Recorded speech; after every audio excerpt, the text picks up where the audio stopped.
లోకములకు తండ్రి స్థానంలో ప్రకాశిస్తూ ఉంటాడు కాబట్టి ఆయనని అడిగితే ఏదో ఒక పూట అన్నం పెట్టడం కాదు, 12 సంవత్సరముల పాటు కొన్ని వేల మంది బ్రాహ్మణులకు అన్నం పెట్టడానికి కావలసినటువంటి అదృష్టాన్ని ఇచ్చేశాడంతే. ఎంత ఇస్తాడో ఆయన యందు అంత గొప్ప విశేషం ఇంకొకటి ఉంది. మీరు ఏమి అసలు అన్నం లాంటిది కోరడం కాకుండా అన్నం ఒకటేనా అండి అని అనుకోకండి.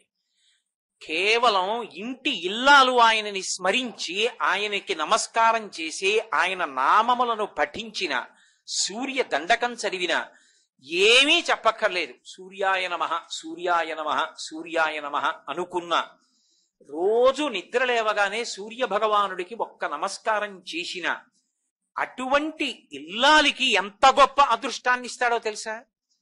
ఎన్ని కష్టాలలో ఉన్నవాడైనా సరే భర్త ఆ కష్టాలనన్నిటినీ కూడా అధిగమించి తట్టుకుని నిలబడి తేజోవిరాజితుడు కాగలిగినటువంటి శక్తి ఆమె యొక్క ఉపాసన చేత భర్తకు అందుతుంది. మిగిలిన ఉపాసనలంత తేలికకో. ఒక్క సూర్యోపాసనలో ఆయన నమస్కారము చేత ప్రీతి పొందిపోతాడు. సూర్యుడికి నమస్కారం చేస్తే చాలు ఇల్లాలు, ఆయన అంత శక్తిని ఇస్తాడు. దీనికి నేను మీకు ఒక ఉదాహరణ చూపిస్తాను. జనుల యొక్క చేతుల యొక్క చివరి భాగములు కలుసుకునేటట్టుగా జనులందరి చేత నమస్కరింపబడుచున్నవాడై హృదయ పద్మములు వికసించేటట్టుగా చేయగలిగినటువంటి కిరణములు కలిగిన వాడై ఆ భానుబింబము తూర్పు దిక్కున ఉదయించినటువంటి వైభవం గురించి మాట్లాడుతున్నాను. కృతజ్ఞత అనేటటువంటి లక్షణం ఉండి తీరవలసినటువంటి వాడెవరు అంటే మనుష్యుడు ఒక్కడే. మిగిలిన ప్రాణులకు కృతజ్ఞత అన్న మాట అన్వయం అవదు. బ్రహ్మగ్ని చ సురాపి చ చోరీ భగ్నవ్రతి తథా నిష్కృతి విహితా సిద్ధి కృతజ్ఞో నాస్తి నిష్కృతి అంటాడు లక్ష్మణస్వామి కిష్కింధకాండలో. బ్రహ్మహత్య చేసిన వాడికి, దొంగతనం చేసిన వాడికి, సురాపానం చేసిన వాడికి కూడా నిష్కృతి ఉందేమో, కానీ చేసిన మేలు మరిచిపోయి కృతజ్ఞతతో ప్రవర్తించినటువంటి వాడికి మాత్రం జీవితంలో నిష్కృతి లేదు. అందుకే కృతజ్ఞో నాస్తి నిష్కృతి. ప్రాయశ్చిత్తం లేని భయంకరమైనటువంటి దోషం ఏదైనా ఉంటే కృతజ్ఞతే. సూర్యనారాయణమూర్తి పట్ల జనులు ప్రత్యేకించి కృతజ్ఞత ఆవిష్కరించాలి. ఎందుచేత అంటే తిరియక్కులకు కర్మాధికారం లేదు. విల్లుపాము భూమికి అడ్డంగా ఉండేటట్టుగా పుట్టేటటువంటి ప్రాణులకు బుద్ధి వైభవం ఉండదు కనుక అవి ఈశ్వరుడు చేసినటువంటి ఉపకారాన్ని స్మరించగలిగినటువంటి శక్తితోటి ఉండవు. కృతజ్ఞతను ఆవిష్కరించగలిగినటువంటి శక్తి వాటికి ఉండదు. భగవంతుడు చేసినటువంటి ఉపకారాన్ని స్మరించగలిగిన వాడు మనుష్యుడు ఒక్కడే. ఏమిటి ఆయన చేసే ఉపకారం అంటే, ఆదిత్య హృదయంలో ఋతుకర్త ప్రభాకర అని ఆయనకి 2 నామాలు. ఆయన తన కిరణ సముదాయము చేత ఋతువులను ఏర్పాటు చేస్తాడు. ఆ ఋతువుల కారణంగా యథార్థములకు మనుష్యులకు సుఖశాంతులు కలుగుతాయి.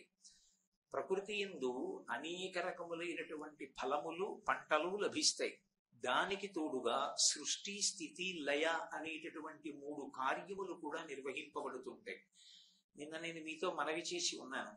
400 కిరణములను ఆకాశము యొక్క పైభాగానికి 5 వ్యూహములుగా చిమ్ముతాడు అని. చందనము, అలాగే యాహ్యము, అలాగే కోటనము, 4వది అమృతము, 5వది భృగుణము అనబడేటటువంటి 5 విభాగముల చేత 400 కిరణములు ఆకాశము యొక్క పైభాగానికి విస్తరించి వర్షాకాలంలో ఆయన వర్షాన్ని కురిపిస్తాడు దక్షిణాయనంలో. ఆ వర్షం చేతనే సమస్త ప్రాణి జాతము బతుకుతుంది. భాగవతంలో భగవంతుడు చేసేటటువంటి మహోపకారాన్ని స్మరించి ఎందుకు యజ్ఞయాగాదులు చెయ్యాలి అంటే, మనం ఏదైనా ఒక క్రతువు చేసి హవిస్సు ఇస్తే సంతోషించినటువంటి దేవతల యొక్క అనుగ్రహ కారణంగా వర్షం పడుతుంది నేల మీద. క్రతువు చేయ వజ్రి మది సంతసించును, వజ్రి సంతసింప వానకురియు, వానకురిసి గసవు వసుమతిపై పెరుగు, వసువు మీసి ధేను గణము బ్రతుకు అని. దేవతలు అనుగ్రహిస్తే వర్షం కురిపిస్తారు. వర్షం కురిపిస్తే పాడి పంటలు ఉంటాయి.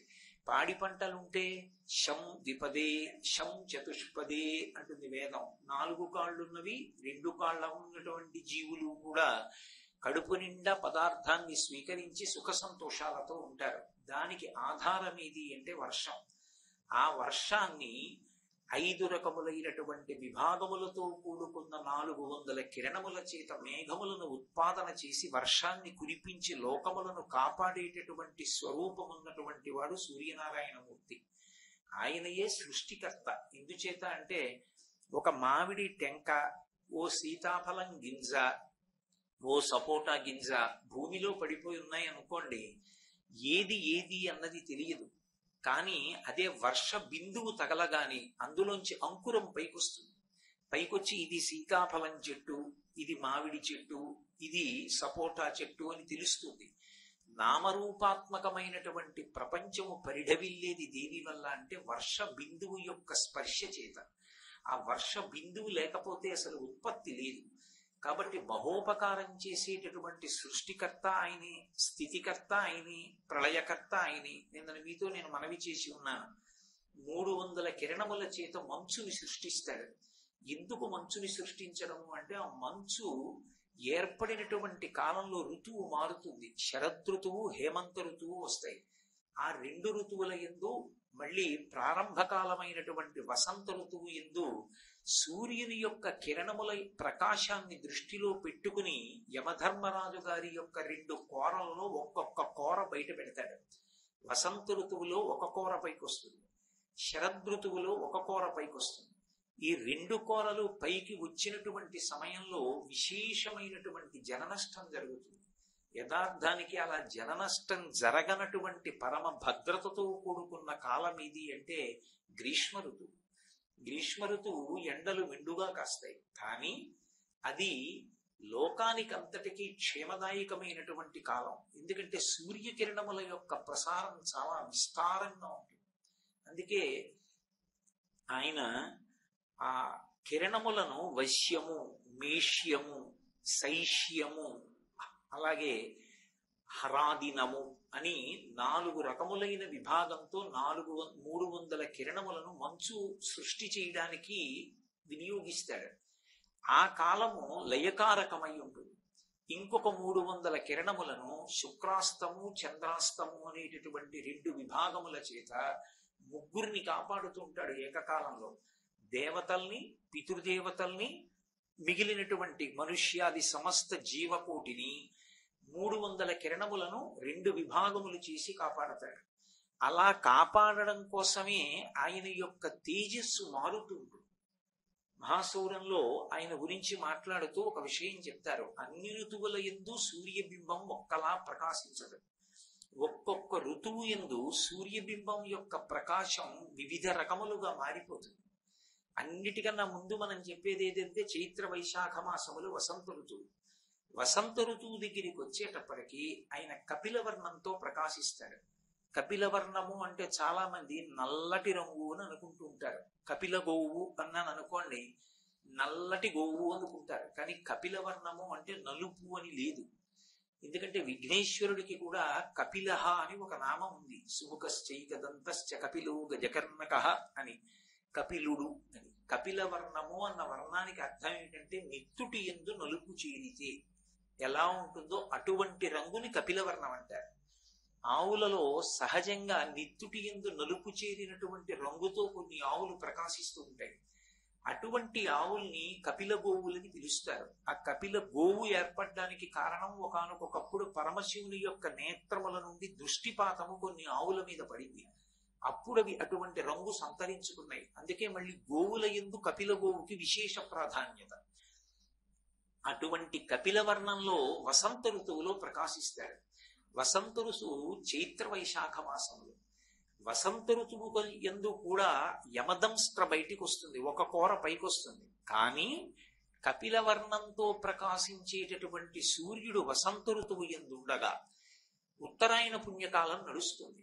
ఉత్తరాయణ పుణ్యకాలం నడుస్తూ వనములన్నీ కూడా అపారమైనటువంటి శోభతో ఉండే కాలం వసంత ఋతువే. అందుకే రామాయణంలో కూడా చైత్ర శ్రీవాన్ ఇయం మాసః పుణ్యః పుష్పితకాననః యవ్వ రాజ్యాయ రామస్య సర్వం మే ఉపకల్ప్యతాం అంటారు. అన్నిటికన్నా విశేషం ఏంటంటే చైత్ర వైశాఖ మాసములకు సంస్కృతంలో మధుమాసము మాధవ మాసము అని పేర్లు. ఈ 2 మాసములలో పుట్టినటువంటి వాళ్ళు మహాపురుషులు. మనకి అసలు మానవ జాతిని నడిపించగలిగినటువంటి మహాపురుషులందరూ కూడా చైత్ర వైశాఖ మాసాల్లోనే పుట్టారు. చైత్రమాస శుక్లపక్ష నవమి నాడు అసలు మనుష్యుడు ఎలా బ్రతకాలో, ధర్మాన్ని ఎలా అనుష్ఠించాలో నేర్పి చూపించినటువంటి రామచంద్ర ప్రభువు పుట్టారు. వైశాఖ మాసంలో శుక్లపక్ష పంచమి నాడు లోకానికంతటికీ భక్తి జ్ఞాన వైరాగ్యాలు నేర్పినటువంటి వాడు సాక్షాత్ కైలాస శంకరుడే కాలడి శంకరుడిగా అవతరించినటువంటి శంకర భగవత్పాదుల యొక్క జయంతి. ఇద్దరి మాటలు కూడా మధుర మధురములై ఉంటాయి. ఇద్దరి యొక్క జీవితాలు కూడా సువాసన భరితములై ఉంటాయి. మామిడి పండు మల్లె పువ్వు వచ్చేటటువంటి కాలం మధుమాసం మాధవ మాసం. అటువంటి వసంత ఋతువు పరమ పవిత్రమైనటువంటి కాలము అని శాస్త్ర నిర్ణయం. ఆ సమయంలో సూర్య భగవానుడు కపిలవర్ణంలో ప్రకాశిస్తాడు. ఆ చైత్ర వైశాఖ మాసములు అయిపోయిన తరువాత వచ్చేవి జ్యేష్ఠ ఆషాఢ మాసములు. ఇవి 2 గ్రీష్మ ఋతువుతో ఉంటాయి. గ్రీష్మ ఋతువు నడుస్తుండగా సూర్యుడి యొక్క ప్రకాశం బంగారు వన్నెలో ఉంటుంది. బంగారం ఏ రంగులో ఉంటుందో ఆ రంగులో బింబం ప్రకాశిస్తూ ఉంటుంది.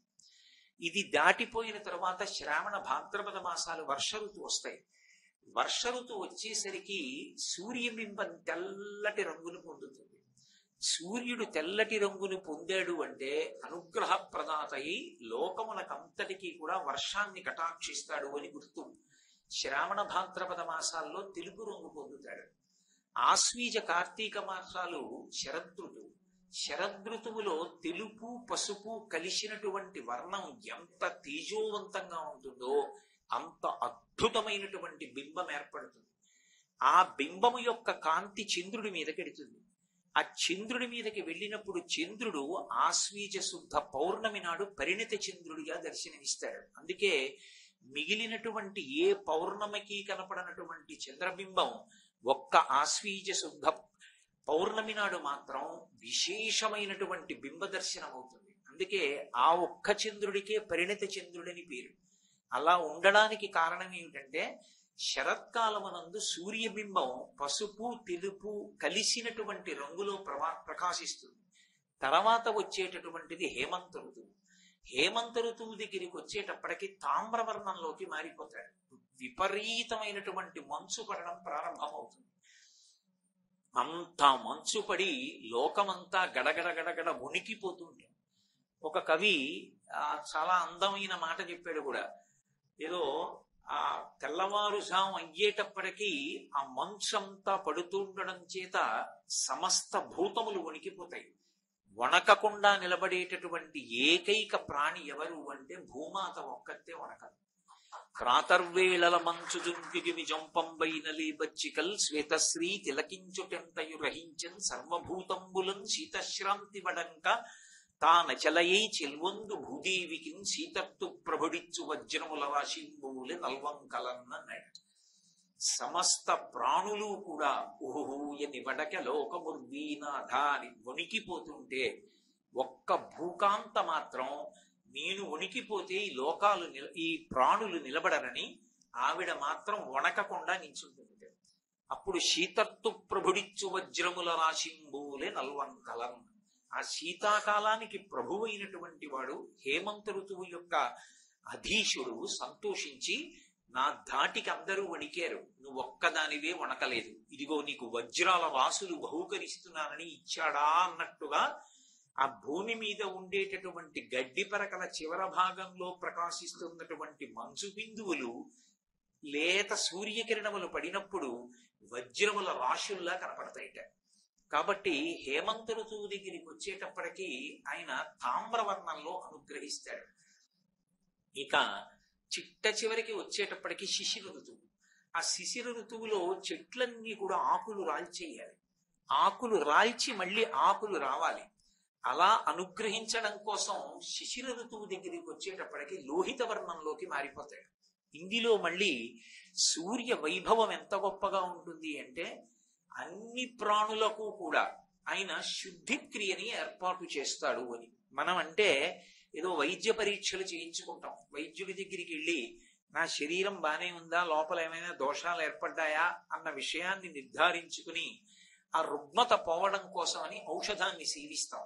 కానీ మరి మిగిలిన ప్రాణులకు ఆయన ఒక్కొక్క కాలమునందు ఒక్కొక్క ప్రాణిలో అది ఎప్పుడూ తిననటువంటి పదార్థాన్ని తినాలనేటటువంటి స్పృహని కల్పిస్తాడు. కల్పించి అది తినని పదార్థాన్ని తినడం చేత శరీర శుద్ధి జరుగుతుంది. నేను మీకు ఒక ఉదాహరణ చెప్పాలంటే, ఇప్పుడు నేను అన్ని ప్రాణుల గురించి చెప్పడం ఎక్కడ సాధ్యమవుతుంది? ఒక్క ప్రాణి గురించి చెప్పాలి అంటే, కుక్క గడ్డి పరకల యొక్క చివరి భాగాన్ని తినడం మొదలు పెడుతుంది కార్తీక మాస ప్రారంభంలో. అసలు అది గడ్డి తినదు కుక్క. గడ్డి తినని కుక్క గడ్డి పరకల్ని కొరికి నవ్వులుతుంది. నవిలి కుక్క పడుకోగాని దాని శరీరంలో ఏ రుగ్మతలైనా సరే ఆ గరిక యొక్క చివరి భాగం లోపలికి వెళ్ళినటువంటి కారణం చేత ఆ లోపల ఉన్న దోషాలన్నింటినీ వాంతి రూపంగా కక్కేస్తుంది గరికతో కలిపి. వేదంలో గరికకి చాలా విశేషమైన ప్రాధాన్యత. గరిక అంటే నా ఉద్దేశం దర్భ విశేషం ఎలా ఉంటుందో అలా పొడుగ్గా పెరిగినటువంటి గడ్డి అని కాదు. ఆ దర్భ వేరు ఒక వేరులా వస్తుంది, ఇలా భూమికి అడ్డంగా పాకుతుంది. ఒక మొదలు వచ్చి అక్కడి నుంచి మళ్ళీ ఇంకో శాఖ బయలుదేరుతుంది. మళ్ళీ ఆ శాఖ చివరి భాగంలో మళ్ళీ గడ్డి మళ్ళీ మొదలు బయలుదేరుతుంది. మీరు తుంచారనుకోండి, అక్కడ వరకే తునికిపోతుంది, మిగిలినది ఉండిపోతుంది. ఉండిపోయి ప్రతి చోట కూడా భూమిలోకి వేర్లు పెడుతుంది. ప్రతి కలయిక యందు ఆ రెండు జాయింట్స్ లో మీకు బాగా అర్థం అవ్వాలంటే వేర్లు పెట్టి తర్వాతి భాగాన్ని పెంచుతుంది. మళ్ళీ అక్కడ వేరు పెట్టి మళ్ళీ ముందుకెడుతుంది. అలా వెళ్ళినది ఏదుందో దానికి ఒక ప్రత్యేక శక్తి ఉంది. వేదం చెప్తుంది దాని గురించి. అందుకే సహస్రపరమాదేవి శతమూల శతాంకుర సర్వగుంహరతు మే పాపం దుర్వాదు స్వప్ననాశిని అని. భయంకరమైనటువంటి దుస్వప్నం వస్తే అటువంటి గరిక ముట్టుకుంటే చాలు, పోతుంది. అందుకు విఘ్నేశ్వరుడికి గరిక పూజ చేస్తాడు. ఆ గరిక వేదంలో దాని గురించి ఎంత గొప్పగా ప్రస్తావిస్తారంటే, అసలు కొత్తగా వివాహమైనటువంటి దంపతులు సత్సంతాన ప్రాప్తి కొరకు ఆ గరికని తల మీద పెట్టుకుని పురుషుడు స్నానం చెయ్యాలి అని. స్నానం చేసిన తరువాత ప్రతిరోజు ఒక్కసారి అటువంటి గరికని ముట్టుకుని నమస్కారం చేస్తే ప్రతిదానికి వేర్లొచ్చి మళ్ళీ కొనసాగి మళ్ళీ వేర్లొచ్చి మళ్ళీ కొనసాగి జరిగినట్టే వంశవృక్షం ఎక్కడా ఆగిపోకుండా నడుస్తుంది. అందుకే విఘ్నేశ్వరుడికి గరికతో పూజ. సీతమ్మ తల్లి సుందరకాండలో ఆ రావణాసురుడితో మాట్లాడవలసి వస్తే తృణమంతరత కృత్వా ప్రత్యువాచ శుచిస్మిత నివర్తయ మనోమత్త స్వజనే క్రియతాం మనః అంటారు మహర్షి. తృణమంతరత కృత్వా గడ్డి పరక మధ్యలో పెట్టింది. ఆవిడేమి ఏదో తగినంత అర్థం లేకుండా అక్కడ దొరికింది కాబట్టి ఓ గడ్డి పరక తీసి మధ్యలో పెట్టింది అని కాదు దాని అర్థం. పక్కన రామచంద్రమూర్తి లేరు, తన యొక్క భర్త. ఎదురుగుండా నిలబడినటువంటి పురుషుడు తనతో పవిత్రంగాను భక్తిగాను మాట్లాడుతున్నవాడు కాడు, విశేషమైనటువంటి కామంతో కూడినటువంటి దృష్టితో చూస్తున్నవాడు, మాట్లాడకూడని మాటలు మాట్లాడుతున్నవాడు. అటువంటి వాడితో తిరిగి కులకాంత మాట్లాడకూడదు. కానీ ఆమె మాట్లాడవలసి వస్తోంది. మాట్లాడడం వినా మార్గం లేదప్పుడు. ఇప్పుడు అటువంటి వాడితో తిరిగి జవాబు చెప్పి మాట్లాడిన పాపం పోవడానికి ఆవిడ అక్కడ ఉన్నటువంటి ఆ గడ్డి పరకని స్పృశించి మధ్యలో పెట్టింది. అంటే కొన్నిటికి అంత శక్తి వస్తుంది మనకి. వేదం అందుకే పెళ్లి చేశారనుకోండి, పెళ్లి చేస్తే అంటే నేను ఎవరిని విమర్శించడం నా ఉద్దేశ్యం కాదు. రేపు తెల్లవారుజామున 4 గంటలకి పెళ్లి ముహూర్తం అనుకోండి, ఇవాళ రాత్రి భోజనాలు పెట్టడం కన్నా అవ్యవస్థ ఇంకొకటి ఉండదు. ఎందుకని అంటే, ఎందుకు భోజనం పెట్టావు? పెళ్లి అయిపోయిందని ఇంట్లో ఏదైనా ఒక శుభకార్యం చేస్తే భోజనం పెట్టావు. బంధువుల వరకు వస్తారు, అందరికీ భోజనం ఎప్పుడు పెట్టాలి? నువ్వు వ్రతం చేసేస్తే భోజనం పెడతావు, ఓ నోము పూర్తయితే భోజనం పెడతావు, పెళ్లి చేయడం పూర్తయిపోతే భోజనం పెట్టాలి. తెల్లవారుజామున 4 గంటలకి పెళ్లి. ఇవాళ రాత్రి పెళ్లి భోజనం పెట్టి పెళ్లి కొడుకుని పెళ్లి కూతుర్ని తీసుకొచ్చి పక్క పక్కన కూర్చోబెట్టి వచ్చిన వాళ్ళందరినీ ఆశీర్వదించమంటే వాళ్ళిద్దరూ ఇంకా దంపతులు కారు, అసలు కన్యాదానం చేయలేదు. ఆమె ఇంకా అతనికి ధర్మపత్ని కాదు. అతని పక్కన ఎలా కూర్చుంటుంది? పెళ్లిలోనే కూర్చోదు కదా, ఎదురుగుండా కూర్చుని కన్యాదానం అయిన తరువాత కదా వరుడి పక్కకి చేరుతోంది. ఆమె ఎలా కూర్చుంటుంది అతని పక్కన? వాళ్ళిద్దరూ దంపతులు కానప్పుడు వాళ్ళిద్దరూ అన్యోన్యంగా ఉండాలి, వాళ్ళకి సత్సంతానం కలగాలని వెళ్ళిన పెద్దలు ఎలా ఆశీర్వచనం చేస్తారు? అథవా తప్పకపోతే కళ్యాణ మంటపాలు దొరకవండి, గంటలకి వేలండి, ఇలాంటి ఇబ్బందులు ఏమైనా ఉంటే తద్దోష పరిహారార్థం జలఘటాన్ని పెట్టమన్నారు. ఇద్దరికీ మధ్యలో నీటి బిందె పెట్టి ఉంచాలి.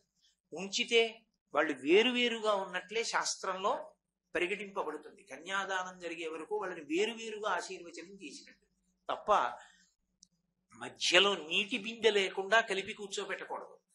అసలు విడివిడిగా ఆశీర్వచనం చేయించాలి తప్ప ఇద్దరినీ కూర్చోబెట్టి ఆశీర్వచనం చేయించకూడదు. దీనికి సంబంధించిన ధర్మశాస్త్రం దానిది. కామకోటి పీఠాధిపత్యం వహించినటువంటి మహాపురుషులు చంద్రశేఖరేంద్ర సరస్వతి స్వామివారు అవతల వారు ఎంత గొప్పవారైనా సరే సన్యాసాశ్రమంలో ఉన్నటువంటి వ్యక్తి ధర్మానికి వ్యతిరేకం అవుతుంది అటువంటి వారితో మాట్లాడటం అనుకుంటే 100కి అటువైపు వారిని కూర్చోపెట్టి 100కి ఇటువైపు ఆయన కూర్చుని మాట్లాడేవారు. ధర్మం తప్పకూడదు. కాబట్టి ఒక్కొక్క వస్తువు యందు ఈశ్వరుడు ఒక్కొక్క శక్తిని ప్రచోదనం చేశాడు. ఒక్క గరిక యందు అంత విశేషమైనటువంటి శక్తి, అది సమస్త దోషములు పోగొడుతుంది. నేను ఒక మాట చెప్పాలి అంటే పంచగవ్య ప్రాసనమునకు ప్రత్యామ్నాయం అవుతుంది ఇంచుమించుగా. అందుకే ఒక పెద్ద కార్యం నేను చెయ్యాలనుకోండి, విఘ్నం రాకుండా ముందు విఘ్నేశ్వరుడు అనుగ్రహించాలి. అది చెయ్యడానికి నాకు యోగ్యత కలగడానికి, దేహాంతర్గతమైన పాపరాశి ధ్వంసం అవడానికి పంచగవ్యాన్ని నాలుక మీద రాసుకుని ప్రాసనం చేసి కూర్చోబెడతారు. ఆ పాపం పోవడానికి రెండో మార్గం, ఆ గరిక విఘ్నేశ్వరుడికి పూజ చేసి 16 నామాలతో ఆ గరిక తీసి తల మీద పెట్టుకోవాలి. మూర్ధన్య స్థానమునందు పెట్టుకుంటే పాపరాశి ధ్వంసం అవుతుంది. అందుకని సహస్ర పరమాదేవి శతమూలా శతాంకురా సర్వగుం హరతు మే పాపం దూర్వాదు స్వప్ననాశిని అని మంత్రం. కాబట్టి కుక్కకి ఆ గరిక తినాలనే కోరిక కల్పిస్తాడు సూర్యుడు. కుక్క గరిక తింటుంది, గరిక తిని దేహశుద్ధిని పొందుతుంది, వాంతి అయిపోతుంది. మీరు ఎప్పుడైనా కావాలంటే శరత్కాల ప్రవేశమునందు చూడండి, కుక్కలు పడుకుని వాంతులు చేస్తాయి. వాంతి నిండా నురగతో పాటు పచ్చిగడ్డిని కప్పుతాయి. అది ఎక్కడిది అంటే దేహశుద్ధి కొరకు కిరణముల ద్వారా బుద్ధి ప్రచోదనం చేసి సహజముగా తినని పదార్థాన్ని తినేట్టు చేసి దేహశుద్ధి చేస్తాడు. మనం చూడండి, కావాలనుకుంటే మామిడికాయ పప్పు తింటాం, వంకాయ కూర తింటాం, అంతేకాని ఎక్కడికో వెళ్ళి ఔషధాలు విక్రయించే చోటుకి వెళ్ళి దగ్గు మందు తెచ్చుకుని కొనుక్కుని ఉత్తిని కూర్చుని తినంగా తాగంగా. కానీ ఎప్పుడు అది తీసుకుంటాం? శరీరానికి రుగ్మత వస్తే ఔషధాన్ని సేవిస్తాం. మనకి శరీరానికి రుగ్మత వచ్చిందని తెలుసు, వైద్యుణ్ణి పట్టుకుని ఔషధం తీసుకోవడం తెలుసు. సమస్త భూతకోటికి ఆయనే వైద్యుడై బుద్ధి ప్రచోదనం చేస్తాడు. గడ్డి పరక తినవే, నీకున్న దోషం పోతుంది. తిని అది కక్కి తన దేహాన్ని శుద్ధి చేసుకుంటుంది. మహానుభావుడు ఒక్కొక్క ఋతువులో ఒక్కొక్క వర్ణాన్ని మారుతూ ఒక్కొక్క రంగులో ఉండి ఋతువులను ఏర్పాటు చేసి ఆయా ఋతువుల యందు కాలములో విశేషాన్ని ప్రచోదనం చేసి తదనుగుణంగా లోకంలో ఉండేటటువంటి ప్రాణుల యొక్క ఆరోగ్యం నిలబడడానికి, సృష్టి జరగడానికి, లయమైపోవడానికి కావలసినటువంటి కారణములను ఏర్పాటు చేసేటటువంటి సృష్టికర్త, స్థితికర్త, ప్రళయకర్త ఒకటై కనపడేటటువంటి కేవల తేజోమూర్తి సూర్యబింబం ఒక్కటే. ఇందుచేత అంటే మీరు ఒక సాకార రూపాన్ని ఎదురుగుండా పెట్టి పూజ చేశారనుకోండి, ముందు ప్రారంభంలో పూజలో ఏమంటామంటే ఆయనని నేను పూజ చేస్తున్నాను అని దేశకాల సంకీర్తనం చేసి నా ఎదురుగుండా ఉన్నవాడిని ఒక పేరుతో పిలుస్తాను. ఏదో ఈయన వెంకటరమణుడు, నేను పూజ చేస్తున్నాను, ఏదో ఫలానా గోత్రంలో పుట్టిన ఫలానా పేరు ఉన్నవాడిని ఫలానా స్వామిని పూజ చేస్తున్నానంటాను. పూజ అంతా అయిపోయాక అసలు ఇది కాదయా సత్యం, అసలు సత్యం వేరే ఉంది. అసలు భగవంతుణ్ణి తెలుసుకోవడానికి మార్గం ఏమిటో తెలుసా? నాణ్యత్వంధాయ నాయ విద్యతే, ఇంకొక మార్గం లేదు, ఇదొకటే మార్గం అని అన్నప్పుడు నేనేం చెప్తాను? ఆ ఈశ్వరుడు ఎక్కడో లేడు. నీవారస్సూకవత్తన్వీ పీతాభాస్వత్యనూపమా, ఇక్కడే కాంతిపుంజంలా వెలిగిపోతున్నాడు. వడ్డుగింజ యొక్క చివరి భాగం మొన ఎలా గీరుకుంటుందో ఇలా అంటే అలా అంత చిన్న రూపం బిందు రూపంలో లోపల ప్రకాశిస్తున్నాడు. మళ్ళీ తస్య మధ్యే ఆ మధ్యలో వెలుగుల ముద్దగా వెలుగుతున్నాడు. దాన్ని ఏ పేరు పెట్టి పిలు నీ ఇష్టం, అది దివ్ ప్రకాశం. స బ్రహ్మ సశివ సహరి సేంద్ర సోక్షర పరమస్వరాట్ రాజాధిరాజాయ ప్రసజ్యసాహిని. అందుకే పోతన గారు భాగవతం చేస్తూ 3 లోకములకు 3 కాలములకు 3 రూపములకు మూలమగుచు భేదమగుచు తివిగ భేదమయ్యొప్పారు బ్రహ్మమనగ నీవే పాలనయన అంటారు. అటువంటి పరమాద్భుతమైనటువంటి స్వరూపమై సృష్టికర్త స్థితికర్త ప్రళయకర్త ఏకమైపోయినటువంటి తేజస్వరూపమైనటువంటి పరబ్రహ్మ స్వరూపము కన్నుల ముందు వెలుగుల ముద్దగా ప్రకాశించడం అంటే ఒక్క సూర్యబింబ దర్శనం చేతనేది. ఆయన లోకములకన్నిటికీ కూడా అన్నం పెట్టేవాడు ఎవరు అంటే సూర్య భగవానుడే అన్నం పెట్టాడు. అసలు ఈ లోకానికి మొట్టమొదట అన్నం పెట్టినవాడు ఆయనే. ఓషధి అనేటటువంటి మాటని కల్పించిన వాడు కూడా ఆయనే. ఓషధి అన్న మాటకు అర్థం ఏంటంటే, ఓషధి అంటే స్త్రీవచనం. అసలు ఆ శక్తిని కల్పించిన వాడు ఎవరు అంటే సూర్య భగవానుడు. ఈ సృష్టి అంతా జరిగిన తర్వాత ప్రాణుల వంక చూశాడు. ప్రాణులన్నిటికీ కూడా షడూర్ములు అని ఉంటాయి. షడూర్ములలో ప్రధానమైనవేవి అంటే ఆకలి దప్పులు. ఆకలి దప్పులు, జరామరణములు, శోకమోహములు, ఈ 6 షడూర్ములు అంటారు. ఇవి సమస్త ప్రాణులకు ఉంటాయి, ఒక్క మనుష్యులకే కాదు. ఆకలి దప్పిక లేనిదే ఉంటుంది, శోకము మోహము లేనిదే ఉంటుంది. ఎంత అనుబంధం ఉన్నదో అంత శోకం ఉంటుంది, ఎంత తక్కువ అనుబంధం ఉన్నదో అంత తక్కువ శోకం ఉంటుంది. అందుకే అసలు సృష్టిలో విచిత్రం ఏమిటంటే శోకము అధికముగా ఉండే ప్రాణి మనుష్యుడు ఒక్కడే. మిగిలిన ప్రాణులకు అంత శోకము లేదు. ఎందుకో తెలుసా? వాటికంత వ్యామోహం లేదు. ఓ పక్షి ఉందనుకోండి, దాని పిల్లకి ఎగిరి ఆహారం సమకూర్చుకోవడం వచ్చిందనుకోండి, ఇక అది పట్టించుకోదు. అందుకే అది ప్రశాంతంగా ఉంది. ఓ కుక్క, తన కడుపున పుట్టిన కుక్క పిల్ల తనంత తాను సంపాదించుకోవడం వస్తే వదిలిపెట్టేస్తుంది, అయిపోయిందంటే ప్రశాంతంగా ఉంటుంది. నేను చెప్పక్కర్లేదు. కాబట్టి శోకం ఎవరికి ఎక్కువ అంటే ఎవరు ఎక్కువ అనుబంధాన్ని పెట్టేసుకుని వ్యామోహంలో నిండిపోతాడో వాడికి ఎక్కువ శోకం. ఎవడు తేలి ఉంటాడో అంటే ఎవడు అనుబంధములన్నీ ఈశ్వరుని యందుంచి తత్ప్రసాదముగా మిగిలిన వాటిని అనుభవిస్తూ ఉంటాడు. అంటే ఏమండి ఉండకూడదా అంటే, నేను అన్న మాట పట్టుకోవాలి సుమా, నేను గంభీరమైన మాట అన్నాను. ప్రధానమైన అనుబంధము ఈశ్వరుని యందు. కాబట్టి ఈశ్వర నీ ప్రసాదం నాకీ కొడుకు, ఈశ్వర నీ ప్రసాదం నాకీ కోడలు, ఈశ్వర మీ అనుగ్రహం నా కూతురు, ఈశ్వర మీ అనుగ్రహం నా అల్లుడు, ఈశ్వర మీ అనుగ్రహం నా మనవలు. ఇప్పుడు ఆయనకి అది ప్రసాదం. ప్రసాదాన్ని ఎంత పవిత్రంగా చూస్తాడో దాన్ని ఈశ్వర విభూతిగా అంత అనుగ్రహంగా అంత ఆనందంగా చూస్తాడు తప్ప అంతకన్నా వ్యామోహంతో మాత్రం చూడడం. అందుకని తేల్తాడు. రామకృష్ణ పరమహంస చెప్పినట్టు పనసకాయ కొట్టడం గొప్ప కాదు, పనసకాయలోని పాలు చేతికి అంటుకోకుండా కొట్టడం గొప్ప. నూనె రాసుకుని చేతికి ఎవడు పనసకాయ కొడతాడో వాడి చేతికి ఏది అంటుకోదు. నూనె ఒక్కటి లేకపోతే పనసకాయ అంతా చేతికి అంటుకోదు. చేతికి వ్యామోహం అంటుకోకుండా ఉండాలి అంటే, చేతికి అంటే నా ఉద్దేశం మనస్సుకి నిర్వ్యామోహం కలగాలి. అది దేని వల్ల కలుగుతుంది అంటే అన్ని భావనలు ఈశ్వరుని యందు నిలబడిపోయినప్పుడు. అది ఆయనతో సంగము నిస్సంగమే. ఈశ్వరుడితోటి సంగము సంగములా కనపడిన నిస్సంగమే. ఎందుకంటే కొన్నిసార్లు కామము కామములా కనపడిన నిష్కామమే. ఎందుకంటే నాకు ఏదో లౌకికమైన విషయముల మీద కామం ఉందనుకోండి, కామం. ఈశ్వరుని యందు కామం ఉంటే కామం కాదది, ఉండవలసిన కామం, ఉత్తమ కామం. కాబట్టి అది కోరిక లేనితనమే అయిపోతుంది. కోపం అన్నాను అనుకోండి, తప్పు. ఏమిటి నాకు ఈ దిక్కుమాలిన కోపం, అస్తమానం నాకు కోపం వస్తుంది, నాకు ఈ కోపం పోదా అసలు అని నా కోపం మీద కోపం వచ్చింది అనుకోండి, అప్పుడు ఆ కోపం పోవాలని కోరకూడదు, ఆ కోపం ఉండాలి. అది ఉత్తమ కోపం.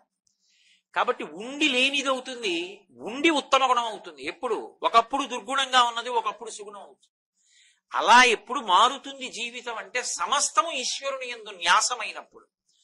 అలా ఆయన నిర్హేతుకమైన కృపని చూపించాడు ఒకప్పుడు సమస్త ప్రాణికోటి యందు. వీళ్ళకి షడూర్ములు ఉన్నాయి. షడూర్ములంటే ఆకలి దప్పిక, ఈ రెండు భరించడం విశేషమైనటువంటి కష్టం.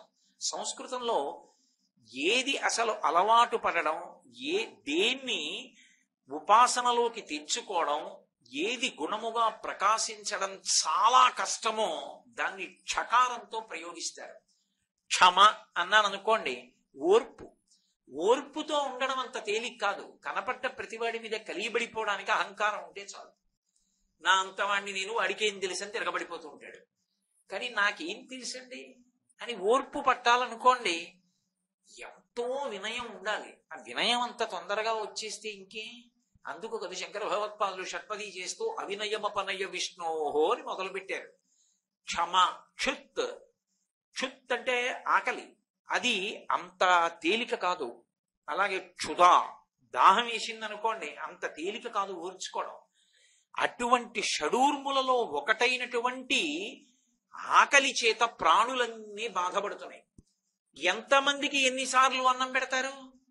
అందుకే సూర్యనారాయణమూర్తి చేసినటువంటి మహోపకారం ఏమిటంటే కొన్నిటికి ఓషధీ తత్వాన్ని కటాక్షించాడు. ఓషధి అంటే అది ఒకసారి తిన్నంత మాత్రం చేత ఆకలి అనబడేటటువంటి రోగాన్ని పరిమారుస్తుంది. 2, అది కొద్దిగా మిగిలే అనుకోండి, మళ్ళీ తీసుకెళ్లి భూమిలో పెడితే అపారంగా మళ్ళీ పెరుగుతుంది. అలా పెరగగలిగినది, లోపల ఆకలి అనేటటువంటి వ్యాధిని పోగొట్టగలిగినది ఏది ఉన్నదో దానికి ఓషధి అని పేరు. ఉదాహరణకి ధాన్యం ఉన్నాయనుకోండి, దంపుకుని బియ్యం చేసుకుని తిన్నాం అనుకోండి, అన్నం వండుకుని, ఆకలి తీరుతుంది, శక్తిగా మారుతుంది. ఏది కనపడితే అది తిన్నాం అనుకోండి, అతిసారం వస్తుంది, ప్రమాదం వస్తుంది. ఏది లోపలికి వెళ్ళి జీర్ణమై శక్తిగా మారుతుందో అది పోషిస్తుంది. ఆ పోషకత్వము కలిగినటువంటి వాటిలో ధాన్యము, గోధుమలు, రాగులు, సజ్జలు ఇలాంటివన్నీ చేరుతాయి. అవి ఒక్కసారి పండి తినేసిన తరువాత ఇక మళ్ళీ ఎలా వస్తాయి అన్న ప్రశ్న వచ్చిందనుకోండి, ప్రమాదం జాతికి. అప్పుడు జీవకోటి నిలబడదు. ఓషధీతత్వం ఉంటుంది. ఒక్క బస్తాడు ధాన్యం దాచుకున్నాడు అనుకోండి, 9 బస్తాల ధాన్యం తినేసిన పండిన 10 బస్తాల్లో ఆ ఒక్క బస్తాలో ధాన్యం పట్టుకెళ్ళి మళ్ళీ భూమిలో వేశాడు అనుకోండి, మళ్ళీ 10 బస్తాల ధాన్యం వస్తాయి. ఓషధి అంటే తినబడినప్పుడు శక్తినిస్తుంది. అదే ఓషధి చిత్రం ఏమిటంటే మళ్ళీ భూమిలో పెట్టినప్పుడు ద్విగుణంగా, బహుళంగా మళ్ళీ వచ్చి లోకము యొక్క ఆకలిని తీరుస్తుంది. అటువంటి ఓషధీతత్వాన్ని ప్రకాశింపచేసిన వాడు ఎవరంటే సూర్య భగవానుడు. ఎవరి ద్వారా చేశాడు అంటే అది కూడా చాలా విశేషమైన భావనతో చేశాడు. ఎక్కడ చెప్పారు ఈ విశేషాలంటే మహాభారతం ఆరణ్య పర్వంలో ధౌమ్యుడు మాట్లాడతాడు. ఆయన చెప్తూ ఉత్తరాయణం అంతా కూడా ఆయన భూమి మీద ఉన్నటువంటి జలాశయములలోని నీటిని, ప్రాణుల యందు ఉన్నటువంటి నీటిని కూడా లాక్కుంటాడు. అంతగా నీటిని లాగుతాడు ఉత్తరాయణం అంతా. దక్షిణాయన ప్రారంభం అయ్యేటప్పటికీ ఒక చేత్తో వర్షం కురిపిస్తాడు, రెండవ వైపు నుంచి నేను ఇందాక 300 కిరణముల చేత దేవతలను, మనుష్యులను, పితృదేవతలను పోషిస్తాడన్నానే, అందులో ఆయన ఏం చేస్తాడంటే చంద్రునికి ప్రకాశం ఇస్తాడు. అందుకే సూర్యుడు చంద్రుడి మీద ఆధారపడి ప్రకాశిస్తాడు. ఆ సూర్యుడి నుంచి పడినటువంటి కిరణముల చేత చంద్రుడు అమృతత్వాన్ని పొంది సుధాకిరణుడై అమృతంతో కూడినటువంటి కిరణాల్ని విడిచిపెడతాడు. అందుకే శంకర భగవత్పాదులు ఎప్పుడెప్పుడు సౌందర్యలహరిలో చంద్రుడి గురించి మాట్లాడినా హిమకరహ హిమకరహ అంటూ ఉంటారు. చల్లని కిరణములు కలిగిన వాడు అని. ఆయనకి సుధాధారలను విడిచిపెడుతుంటాడు. ఆయన కిరణములలోంచి అమృతం పడుతుంటుంది ఎప్పుడు. అందుకే ఆపాతాళ నభస్థలాంత భవన బ్రహ్మాండమా విస్ఫుర జ్యోతి స్ఫాటికలింగమౌలి విలసత్పూర్ణిందువంతామృతై అస్తోకప్లుతమేకమీశమనిశం రుద్రానువాకాన్ జపం ధ్యాయే దీప్సిత సిద్ధయే ధ్రువపదం విప్రోభిషించేచ్చివం బ్రహ్మాండ వ్యాప్త దేహ భసిత హిమరుచాభాసమానాభుజంగై కంఠే కాళాః కపర్దాః కలిత శశికళశ్చండకోదండహస్తాః త్రిక్షా రుద్రాక్షమాలా సులలిత వపుష సంభవా మూర్తిభేదాః అని అభిషేకం చేయడం వల్ల ఫలితం వస్తుందా? అభిషేకమునకు ధ్యానము చేత ఫలితం వస్తుందా అంటే యథార్థమునకు అభిషేకం చేత ఫలితం వస్తుందని చెప్పలా. ధ్యాయేత్ ఈప్సిత సిద్ధయే. అసలు అభిషేకం చెయ్యడానికి ముందు ధ్యాన శ్లోకంతో నువ్వు శివలింగాన్ని ధ్యానం చేయడంలోంచి నీ కోరికలు తీరుతున్నాయి. ఎలా అంటే ఈ శివలింగం అంతా బ్రహ్మాండమైతే ఒకానొకప్పుడు దూర్జటికి దర్శనమైంది. ఉదయగ్రామము పానవట్టము అభిషేకో తత్ప్రవాహంబు వార్ది ధరిద్వంతము ధూపధూమము జ్వలద్దీప ప్రభారాశి కౌముది తారానివహంబుల అద్భుత సుమంబులుగా తమోదూత సఖ్యదమై సీత గభస్తి బింబ శివలింగం ఒప్పే ప్రాచీదిశం అన్నాడు.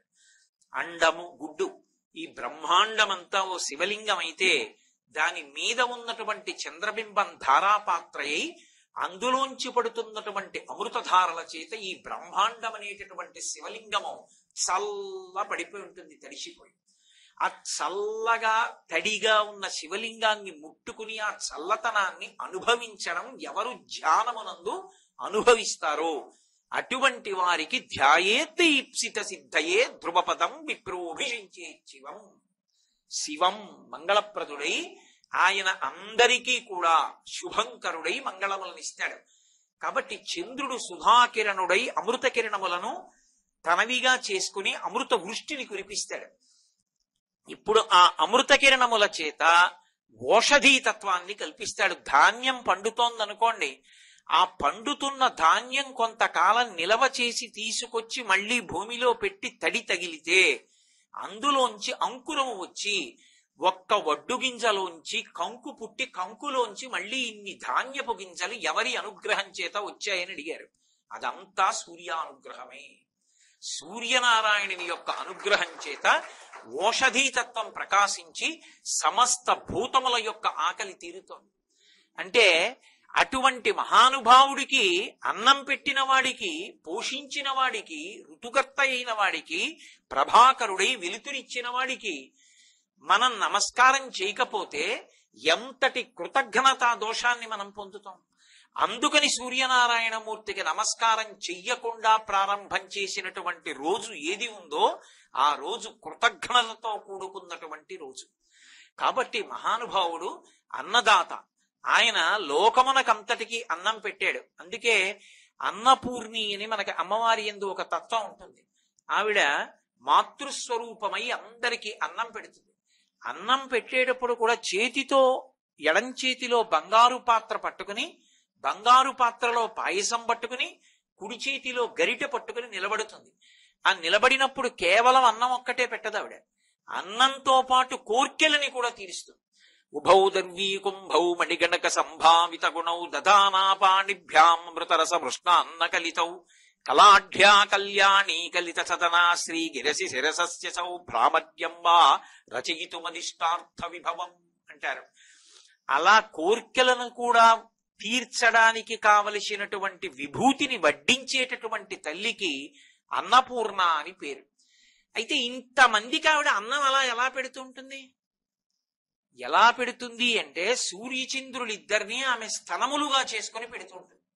పేరాల భరతశర్మ గారని మహానుభావుడు అమ్మవారి అనుగ్రహం పొందినటువంటి కవి. ఆయనకి అమ్మవారు ఒకరోజు కల్లోకొచ్చి ఒకలా కనపడి శర్మ పద్యం రాయి.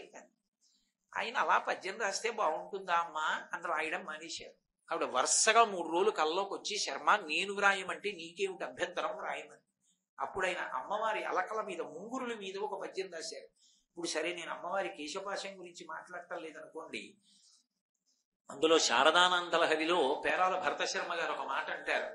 అమ్మ ఒక్కడు ఏనుగుముఖంబునను మరొక్కడు ఆరుముగాలతోడ నీ యక్కున పాలు త్రావా జగమెంతయు బిడ్డలు కన్న తల్లి నేడెక్కడ నుండి చేపెదకో ఇనబింబము చంద్రబింబము నీ అక్కున దాల్చకను నీ ఉరంబున దాల్చకనున్న అహర్నిశల్ సతీ అన్నారు.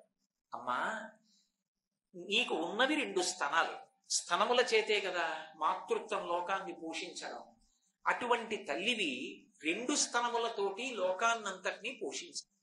కానీ ఒక్కడు ఏనుగుముఖంబునను, నీ పెద్ద కొడుకు ఏనుగుముఖం ఉన్నవాడు, వాడు తొడ మీద కూర్చుని పాలలా తాగుతూనే ఉన్నాడు, వాడి ఆకలి తీరదు. మరొక్కడు 6 ముఖాలతోడా, ఆ 2వ స్తనం వైపు కూర్చున్నవాడు 6 ముఖాలు ఉన్నవాడు, వాడు ఒక ముఖంతో తాగుతాడు, రెండో ముఖంతో తాగుతాడు, మళ్ళీ ఆ రోజు అయ్యేటప్పటికి మళ్ళీ మొదటి ముఖంతో మొదలు పెడతాడు.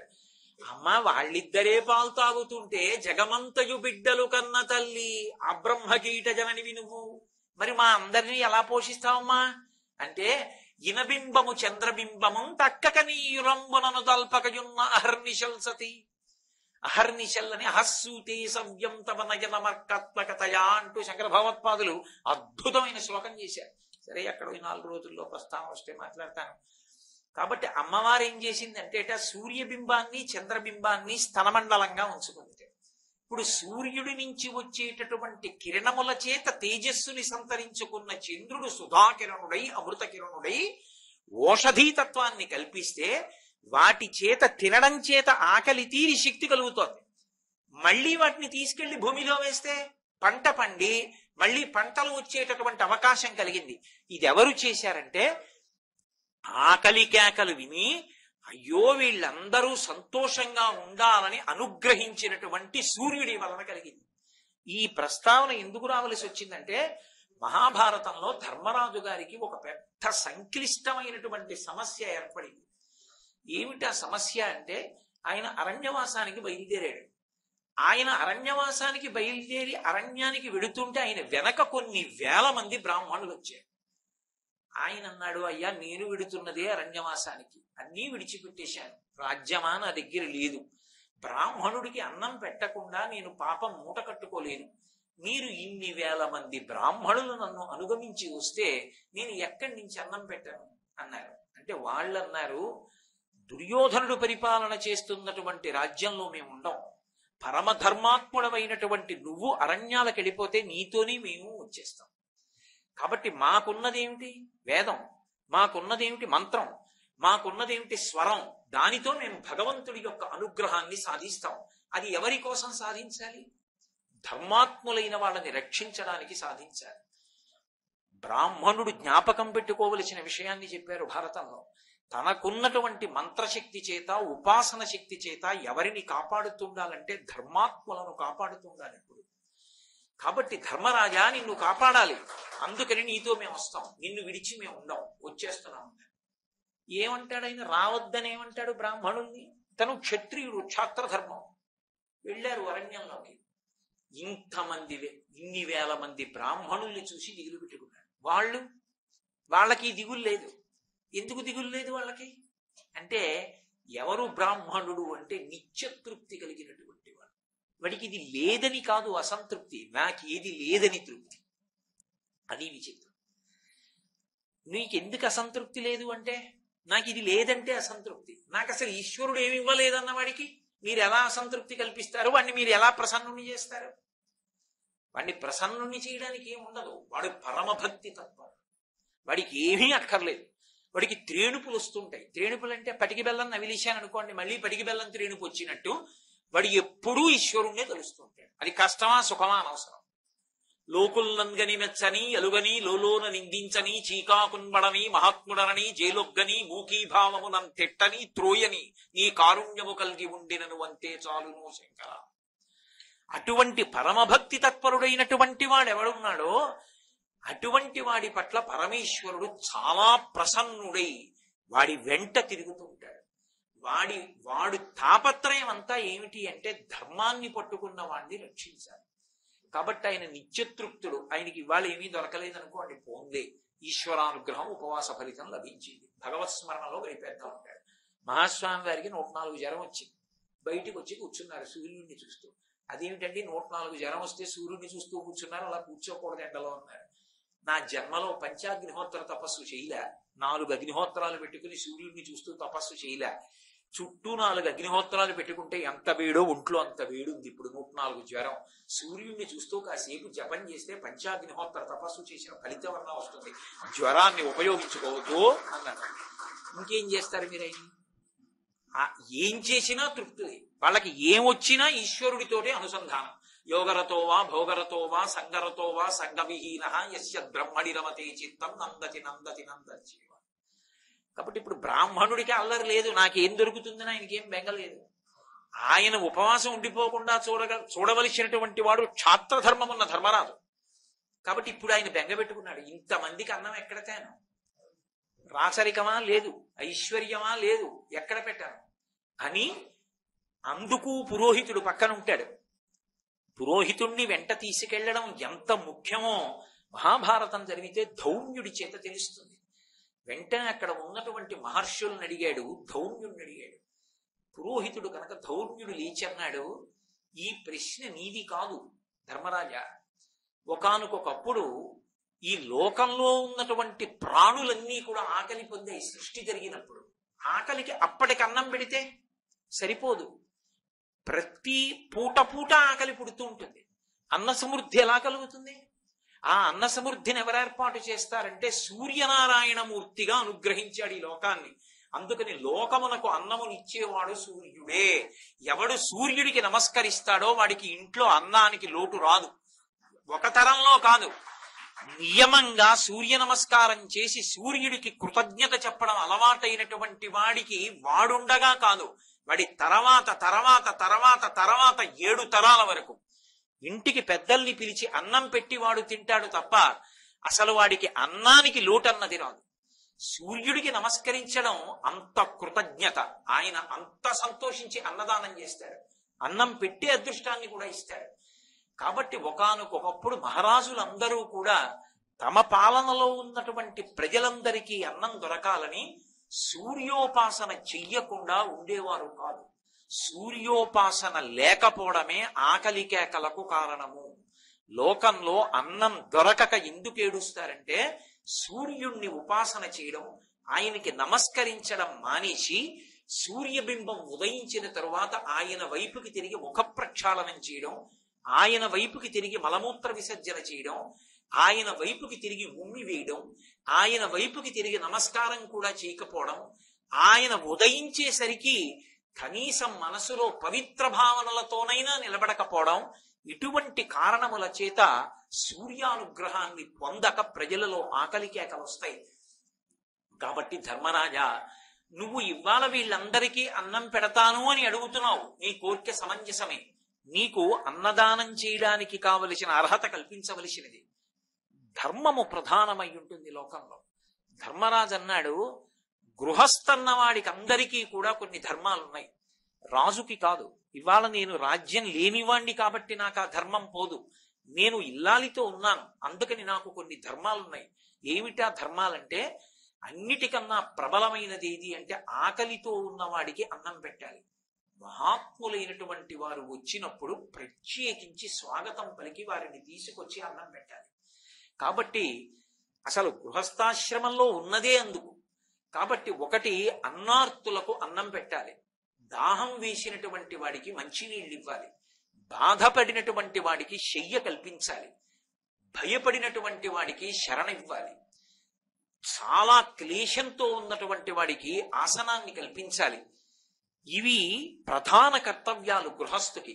వీళ్ళందరికీ ఆకలేస్తుంది, వాళ్ళు నన్ను అడగరు అన్నం పెట్టమని, కానీ వాళ్ళు ఆచమనం చేసేలా కూర్చుంటే నాకు దోషం వస్తుంది. గృహస్థుగా నా ధర్మం పోయింది నేను అన్నం పెట్టనప్పుడు. అందుకని వీళ్ళకి అన్నం పెట్టడానికి నాకు శక్తి కావాలని అడుగుతున్నాను. అది పురోహితుడు కనుక ఏ మార్గం చేత వస్తుందో నాకు కటాక్షించని అడిగాడు.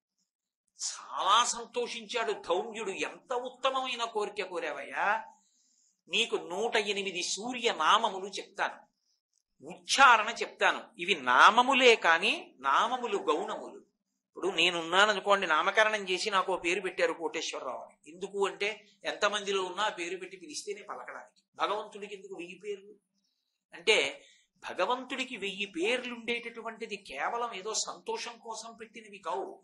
ఆయన ఒక్కొక్కప్పుడు ఒక్కొక్క గుణాన్ని ఆవిష్కరిస్తే అవి ఆయా నామములుగా మారిపోయాయి ఆయనకి. అందుకే ఆయనకి ఉంటే 108, లేకపోతే 1000.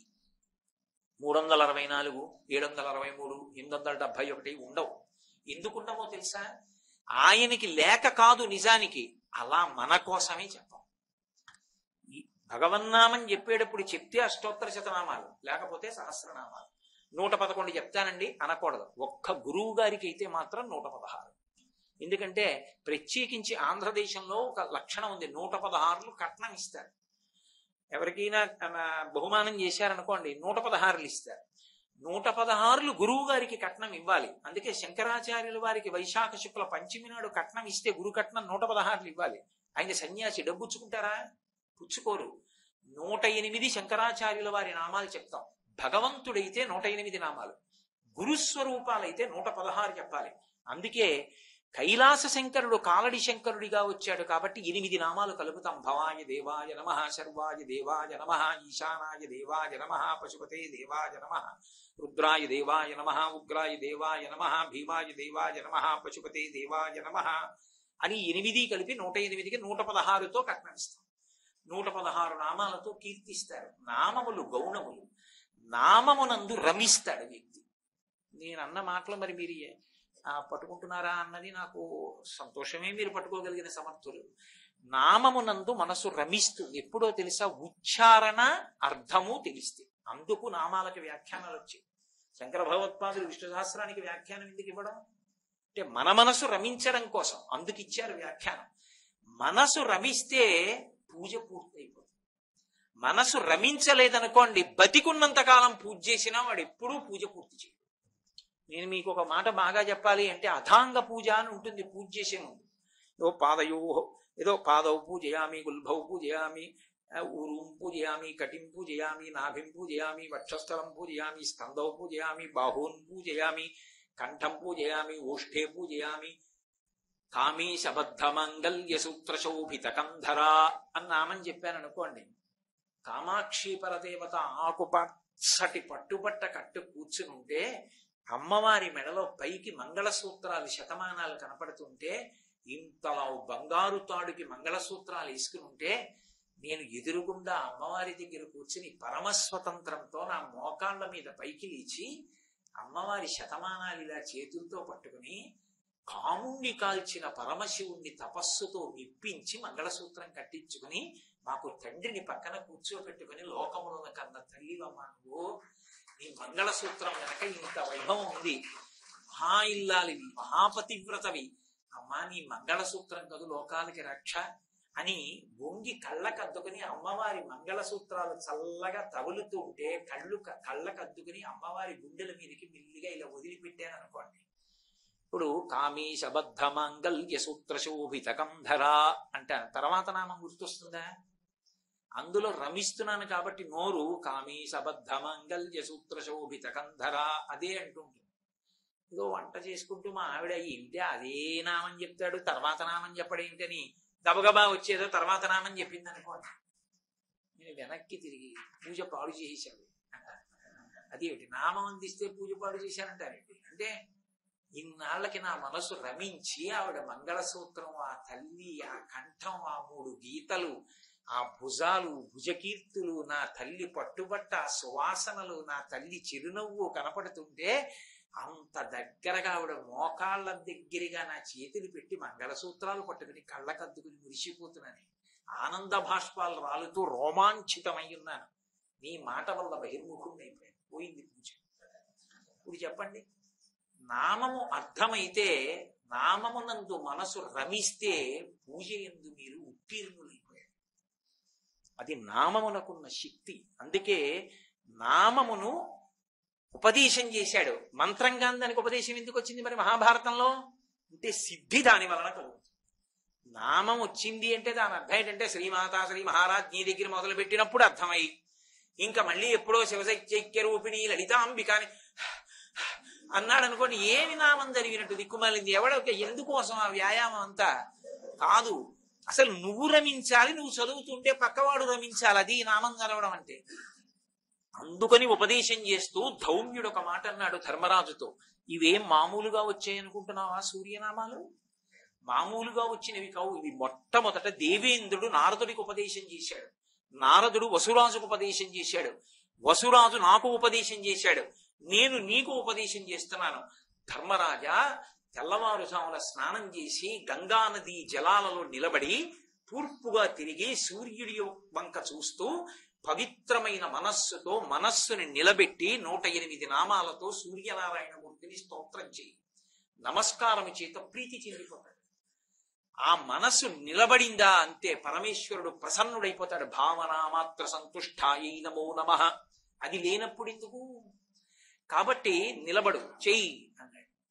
వెళ్ళి నిలబడి మహానుభావుడు గంగానదిలో నిలబడి సూర్యనారాయణమూర్తికి ఎదురుగా నమస్కారం చేస్తూ స్తోత్రం చేశాడు.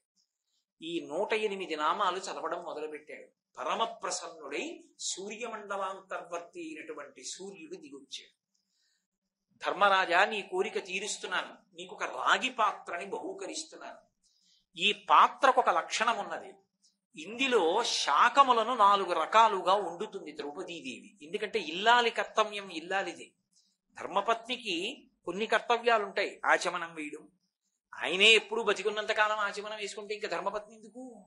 ఆవిడ వెయ్యాలి ఆచమనం. ఎన్నాళ్ళు ఎడం చేత్తో నువ్వు వేసుకుంటావు? బ్రహ్మచారిగా తప్పలేదు, గృహస్థాశ్రమంలోకి వచ్చాక కూడా ఇంక నేనే వేసుకుంటే ఆచమనం ఇంకెందుకు? ఆవిడే నేను పూజకి కూర్చోగానే ఆవిడ వచ్చి ఆచమనం నా చేతిలో వేసి వెళ్ళిపోవాలి 3 మాటలు. ఇంకా మళ్ళీ నేను మంగళహారతి ఇచ్చినప్పుడు గంట కొడతాను కాబట్టి వచ్చి కళ్ళకద్దుకుంటుంది. పూజ ఇంటి యజమానిది, ఆవిడది కాదు. ఆయన చెయ్యాలి. ధర్మపత్ని సమేతస్య అనుంది కానీ ధర్మపతి సమేతస్య అని లేదు సంకల్పం. కాబట్టి ధర్మపత్ని పెద్దలు వచ్చినప్పుడు ఆవిడ వడ్డించాలి. దాని చేత ఇల్లు వృద్ధిలోకి వస్తుంది. మహాత్ముల యొక్క స్పర్శ ఉట్టినే వస్తుందా? ఊరక రారు మహాత్ములు మా రథముల ఇండ్ల కడకు వచ్చుటలెల్లను కారణము మంగళములకు, మీరొచ్చుట శుభము మాకు నిజము మహాత్మ అంటాడు గర్గుడితో నందుడు. కాబట్టి ధర్మరాజు మహానుభావుడు సూర్యుడి చేత అనుగ్రహింపబడ్డాడు. ద్రౌపదీదేవి ఇందులో 4 రకములైనటువంటి శాకములను వండుతుంది. ఈ వండినటువంటి శాకములు ఏ ఉన్నాయో వాటిని ఇంటికి వచ్చినటువంటి ఆఖరి అతిథి కూడా తినడం అయిపోయింది అని గుర్తు ఏమిటంటే ద్రౌపదీదేవి తింటుంది. అది ధర్మం అంటే. మహాభారతం అంతా ధర్మం అంటే. ఎందుచేత అంటే విఘసము అమృతము అని 2 ఉంటాయి. యజమాని అవి తినాలి. దాని చేత సర్వకామములు ఈడేరతాయి. విఘసము అంటే మహాపురుషులు వచ్చి ఇంటికి అన్నం తింటారు. వారు వచ్చి అన్నం తింటున్నప్పుడు తాను తినడు యజమాని, కలిసి తినడం. ఎందుకంటే ఆయనతో కలిసి తింటున్నాడు అనుకోండి, అప్పుడు ఆయన ఉచ్ఛిష్టం ఈయన తినే అదృష్టం ఎక్కడొచ్చింది?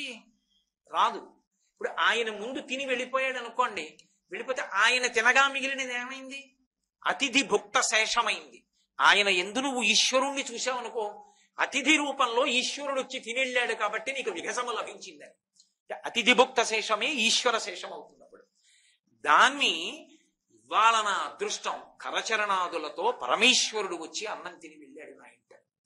కాబట్టి ఇప్పుడు ఆ మిగిలిన దాన్ని ఎవడు ఆ పవిత్ర భావనతో తింటాడో వాడు విఘసము తిన్నాడంటారు. యజ్ఞం చేసేటప్పుడు హవ్యం ఇస్తారు, చెరువు అని వండుతారు. ఆ హవిష్యం కేవలం అగ్నిహోత్రానికి సరిపోయేటట్టు వండకూడదు, అందులో మిగలాలి. అసలు దీక్ష అందుకు తీసుకుంటారు యజ్ఞం చేసేటప్పుడు. ఆ పాత్రలో మిగిలినటువంటి హవిష్యాన్ని యజమాని భార్య తింటారు.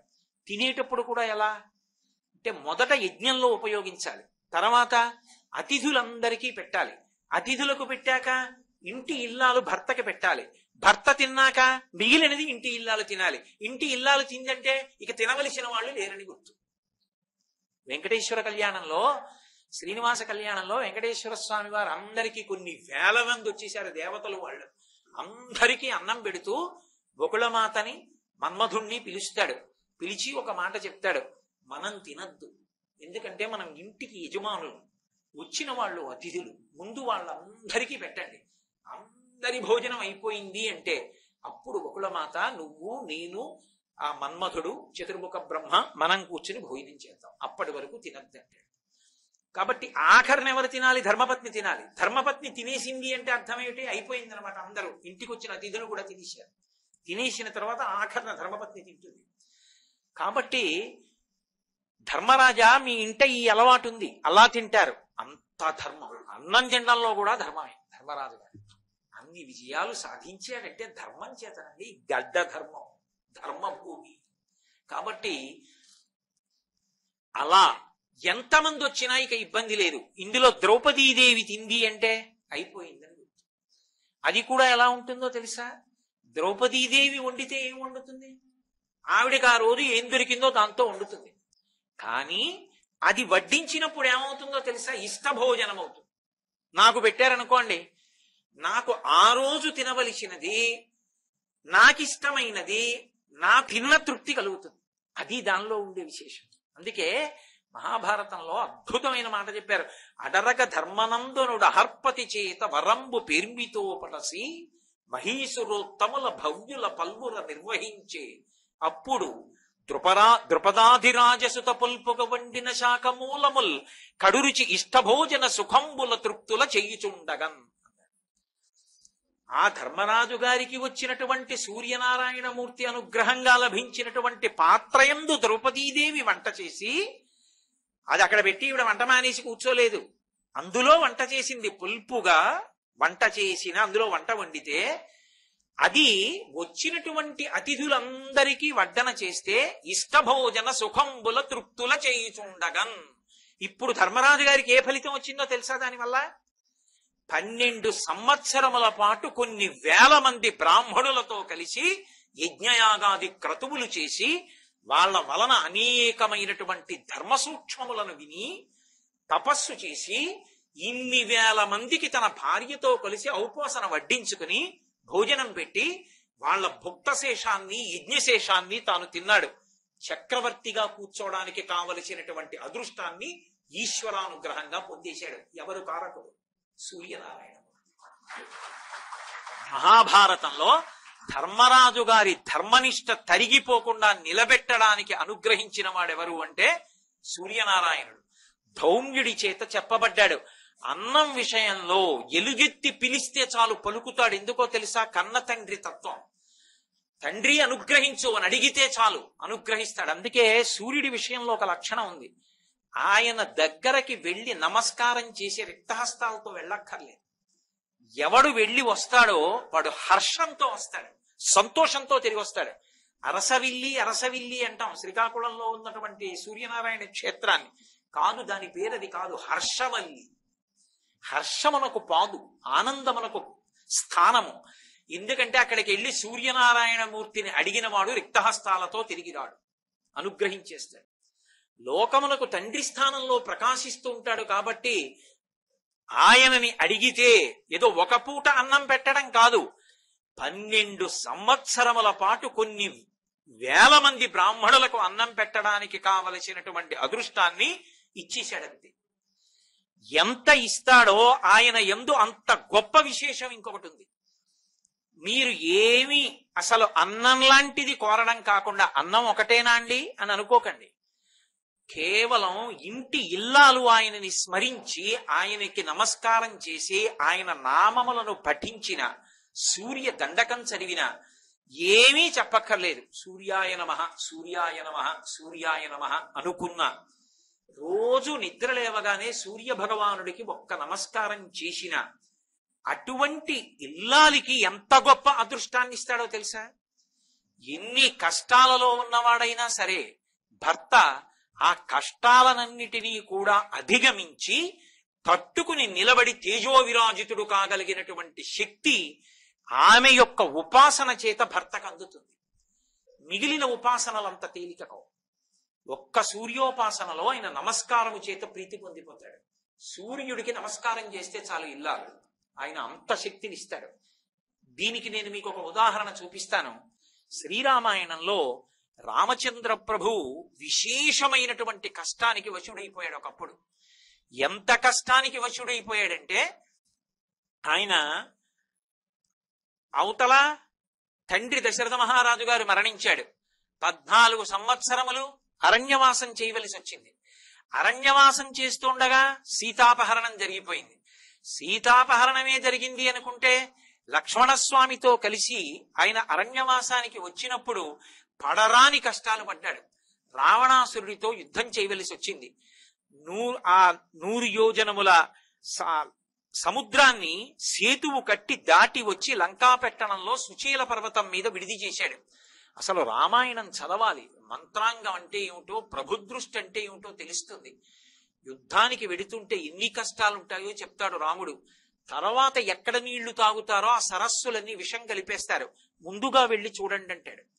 అన్ని కష్టాలు పడి దాటి 100 యోజనముల సముద్రాన్ని దాటి సువేల పర్వత శిఖరం మీద విడిది చేశాడు. రావణాసురుడు తన యొక్క సభామంటపంలో తన మంత్రులందరితో కొలువు తీరాడు. రాముడు వచ్చేశాడు, 100 యోజనముల సముద్రాన్ని దాటిపోయాడు.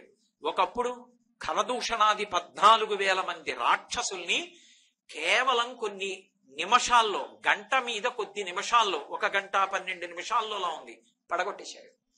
14,000 మందిని. శూర్పణకు అక్కడే తెల్లబోయింది. ఎప్పుడు అసలు ఆ వెనకనున్నటువంటి అక్షయ బాణ తూణీరంలోంచి బాణం తీస్తాడో తెలియదు, ఎప్పుడు వింటినారికి సంధిస్తాడో తెలియదు, ఎప్పుడు ఆకర్ణాంతము లాగుతాడో తెలియదు, ఎప్పుడు విడిచిపెడతాడో తెలియదు. రాముడు బాణం తీయడం, సంధించడం, విడవడం కనపడదు. ఏది కనపడుతుంది అంటే ఎదురుగుండా ఉన్నటువంటి వాళ్ళ యొక్క గుండెల మీద బాణం నాటుకుని పడిపోవడం ఒకటే కనపడుతుంది. అందుకే గోపరాజు గారు బండన భీముడు అర్థజన బంధముడు జ్వల బాణతూణకు దండ కళా ప్రచండ భుజతాండవ కీర్తికి రామమూర్తికిన్ రెండవ సాటి దైవమికలేడనుచున్ గడకట్టి భేరి కాడాండ డడాండ డాండ నిడదంబుల జాండము నిండ మత్త వేదండము నిక్కి చాటదను దాశరథి కరుణాపయోనిధి అంటాడు. అంతటి తాండవం చేస్తాయి ఆయన భుజాలు. అంతటి మహానుభావుడు సుచేల పర్వతం మీద ఉన్నాడు, ఇంకా యుద్ధానికి సిద్ధపడుతూ. కాబట్టి మనకి ప్రమాదం పొంచి వచ్చేసింది అని రావణుడికి మంత్రులు నివేదన చేస్తున్నారు. అన్నీ విన్నాడు. ఆయన అహంకారం ఆయనది, ఇతరుల యొక్క గొప్పతనాన్ని ఒప్పుకోలేడు. కాబట్టి మంత్రులతో మంత్రాంగం చేసి అందరూ వెళ్ళిపోయిన తర్వాత విద్యుజిహ్వుడు అనబడేటటువంటి రాక్షసుణ్ణి పిలిచాడు. ఇంత పెద్ద యుద్ధం చెయ్యాలా? ఇంత పెద్ద యుద్ధం చెయ్యవలసిన అవసరం, రాముడు రావలసిన అవసరం ఎందుకు వచ్చింది? సీతామాత కోసం. నేనంటే ఆ మాట అంటాను, వాడు అలా ఉచ్చరించడు అనుకోండి. సీతమ్మ కోసం వచ్చాడు. సీతమ్మ కోసం యుద్ధానికి రావలసిన అవసరం ఎందుకు వచ్చింది అంటే నియతాం అక్షతాం సీతాం రాఘవాయన్యవేదయత్. ఆ తల్లి వశురాలు కాలేదు రావణుడికి. ఆమె శీల వైభవంతో నిలబడింది. ఇప్పుడు సీతమ్మ శీలం భ్రష్టమైతే, ఆమె నా పాన్పు చేరిపోతే రాముడు ఇంకా యుద్ధం చెయ్యడుగా, అయిపోయిందిగా, నా కోరిక తీరిపోయిందిగా, దీనికి మార్గం ఏమైనా ఉందా అని అడిగాడు. వాడు నవ్వాడు. ఆ విద్యుజిహ్వుణ్ణి తనతో రమ్మన్నాడు. తిన్నగా అశోకవనంలో సీతమ్మ దగ్గరికి వెళ్ళాడు. ఎన్ని కష్టాలు పెట్టాడు మహాతల్లిని.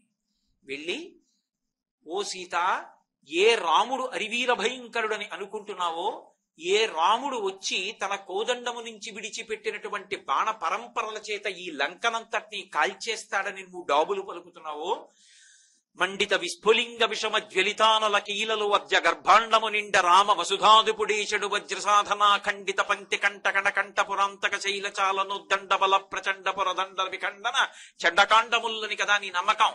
రాముడి కోదండం నుంచి వినిర్ముక్తమైనటువంటి బాణములు లంకని కాల్చేస్తాయని కదా. నిన్న రాత్రి నరుడైన రాముడు బడలిపోయి సుచీల పర్వతం మీద పడుకున్నాడు. పక్కన లక్ష్మణుడు పడుకున్నాడు. వానర సైన్యం అంతా డస్సిపోయి పడుకుంది. నా సర్వసైన్యాధిపతి అయినటువంటి ప్రహస్తుడు సుచీల పర్వతాన్ని చేరుకుని నిద్రలో ఉన్నటువంటి రాముడి కుత్తుక కోసేశాడు. పక్కన ఉన్న లక్ష్మణుడు తెలివి వచ్చి లేచాడు. ప్రహస్తుడి చేతిలో ఖడ్గాన్ని, జుట్టుతో కూడినటువంటి ఆ తలని ఎత్తి రాముడిది పట్టుకుంటే చూసి లక్ష్మణుడు పారిపోయాడు. ఆంజనేయుణ్ణి, అంగదుణ్ణి, వీళ్ళందరినీ కూడా, హనుమని కూడా సంహరించేశారు. సుగ్రీవుడు సంహరింపబడ్డాడు. అంగదుని భుజములు విరిగిపోయి అంగదములు జారి పడిపోయాడు. ఇదిగో రాముడి యొక్క శిరస్సు చూడమని జుట్టు పట్టుకుని తీసుకొచ్చినటువంటి ఖండితమైన శిరస్సు ఆవిడ ముందు పడేశాడు. అది విద్యుజిహ్వుడు తన మాయా ప్రభావంతో సృష్టించిన రామశిరస్సు. రాముడి శిరస్సు ఎలా ఉంటుందో ముమ్మూర్తులా అలా ఉంది. సీతమ్మ గుర్తుపట్టాల, అది రాముడిది కాదు. రాముడి ధనస్సు ఎలా ఉంటుందో, వీరరాఘవ విజయరాఘవ అని పేర్లు ఆయనకి. ఎప్పుడు ధనస్సు పట్టుకుని ఉంటాడు. ఆయన ధనస్సు ఎలా ఉంటుందో అటువంటి ధనస్సుని, అక్షయబాణ తూణీరాల్ని సృష్టించి సీతమ్మ ముందు పడేశాడు. ఇదిగో రాముడి ధనస్సు, ఇదిగో అక్షయబాణ తూణీరాలు, ఇదిగో రాముడి శిరస్సు చూడమని కింద పడేసి కాల్తో ఎత్తి సీతమ్మ వైపుకి వేశాడు. ఆవిడ తల వంక చూసింది. 100కి 100 పాళ్ళు రాముడిదే తల. ధనస్సు వంక చూసింది, రాముడిదే ధనస్సు. అక్షయబాణ తూణీరాల వంక చూసింది, రాముడివే తూణీరాలు. ఆ తల్లి నిజంగా ఏడ్చింది. ఎంత ఏడ్చిందో. భర్త మరణించాడు, అయిపోయింది యుద్ధం, ఇక నన్ను రక్షించేవాడు లేడని అసలు నాకు నోటితో కూడా చెప్పలేను. 2 మాటలు ఆవిడ్ని ఏడిపించాడు. అంతా ఇంత కాదు, అంత ఏడ్చింది తల్లి. భర్త మరణించాడని ఆవిడ అంత శోకిస్తుంటే అయిపోయింది కథ, ఇప్పుడు ఈవిడ లొంగుతుందనుకున్నాడు. నా పాన్పు చేరు, ఇక నీకు రక్షకులు లేరు అన్నాడు. కానీ అదే సమయానికి ఎవడో దూత వచ్చాడు, ఈశ్వరుడు ఉన్నాడు కదా ధర్మాన్ని రక్షించడానికి. వచ్చి, మహాప్రభు మీతో సమావేశం అవడానికి సైన్యాధికారులు వాళ్ళు వచ్చి వేచి ఉన్నారు రెండన్నాడు. ఆయన వెళ్ళిపోయాడు, విద్యుజిహ్వుడు వెళ్ళిపోయాడు. వెళ్ళిపోగానే మాయ తొలగిపోయి రాముని యొక్క శిరస్సు ధనుర్బాణములు కూడా అంతర్ధానమయ్యాయి. సీతమ్మ మాత్రం రాముడే మరణించాడనుకుని ఏడుస్తాను. అప్పుడు మహాతల్లి శరమ వచ్చి, ఎంత అపవిత్రమైన ప్రదేశాల్లో కూడా ధర్మం ఉన్నవాళ్ళు ఉంటారు. ఎందుకని అంటే అసలు ధర్మాన్ని రక్షించడానికి ఉంటారు. శైలూషుడు అని ఒక గంధర్వుడు, ఆయన యొక్క కుమార్తె శరమ విభీషణుడి యొక్క భార్య. విభీషణుడు ఎంతటి ధర్మాత్ముడో ఆయనకి తగిన ఇల్లాలు. ఆవిడ వచ్చి ఒక మాట అంది, అమ్మా పిచ్చిదానా, నీతో రావణుడు మాట్లాడుతున్నప్పుడు నేను రావణుని సభామంటపం దగ్గరికి వెళ్ళి చూసొచ్చాను. రాముడు నిద్రపోతున్నా కూడా చంపడం సాధ్యం అమ్మా, జ్ఞాపకం తెచ్చుకో. విశ్వామిత్రుడు వరం ఇచ్చాడు, బాలరాముడిగా ఉండగా రాముడు తనని అనుగమించినప్పుడు నశ్రమో నజ్వరో వాతేన రూపస్య విపర్యయ నచ సుప్తం ప్రమత్తం వా ధర్షయిర్షంతి నైరుతాః గృహాణవత్స సలిలం మా భూత్కాలస్య పర్యయ మంత్రగ్రామం గృహాణత్వం బలాం అతిబలాం స్తథా అని ఉపదేశం చేశాడు. బల అతిబల అన్న మంత్ర సమూహాల్ని. రాముడు నిద్రపోతున్నా రాక్షసులు చెనకలేరు, అంతటి తేజోవంతుడు. అటువంటి రాముడి ముందు 3 లోకములు వచ్చి నిలబడినా కూడా సరిపోవు. రాముడి తలని ప్రహస్తుడు తరగడమా, లక్ష్మణుడు పారిపోవడమా? ఎలా నమ్మావమ్మా? లోపల యుద్ధం గురించినటువంటి సన్నాహాలు జరుగుతున్నాయి, చివిరిక్కించి విను. నీకు వినపట్టల్లా భేరీలు మోగుతున్నాయి, యుద్ధం ప్రారంభం అవబోతోంది. అదిగో ఏనుగుల గీంకారములు, అశ్వముల యొక్క ఘోష, సైన్యం యొక్క పెద్ద పెద్ద అరుపులు, అట్నుంచి వానర సైన్యం యొక్క అరుపులు నీకు వినపట్టల్లా?